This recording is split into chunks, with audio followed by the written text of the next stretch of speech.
আসসালামু আলাইকুম। প্রথমত সকলকে ধন্যবাদ জানাই। আপনাদের জন্য আমরা দেশে একটি ট্রফি এনে দিতে পারছি। দীর্ঘদিন যাবৎ বাংলাদেশ ফুটবল পুরুষ দলের কোনো অ্যাচিভমেন্ট ছিল না, আমরা এটা দিতে পারছি, এতে আমরা অনেক গর্ববোধ করি। আমাদের জনাব মোহাম্মদ আমিনুল হক মাননীয় প্রতিমন্ত্রী ও যুব ক্রীড়া মন্ত্রণালয়, তাকে অসংখ্য ধন্যবাদ। তিনি আমাদেরকে সম্মাননা জানিয়েছেন।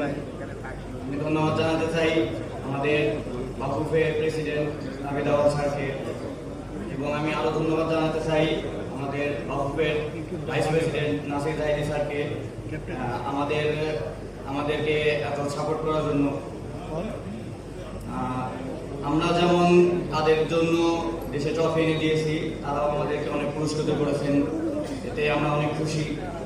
আমরা তাদের কাছে চাইবো যেন তারা বাংলাদেশের ফুটবলটা নিয়ে একটু কাজ করে, তৃণমূল পর্যায়ে যেন ফুটবলটা নিয়ে একটু কাজ করে, যেন বাংলাদেশের ফুটবলটা ভবিষ্যতে আরো উন্নত জায়গায় যেতে পারে। এ বলে আমি সংক্ষিপ্ত বক্তব্য শেষ করছি। আসসালামু আলাইকুম।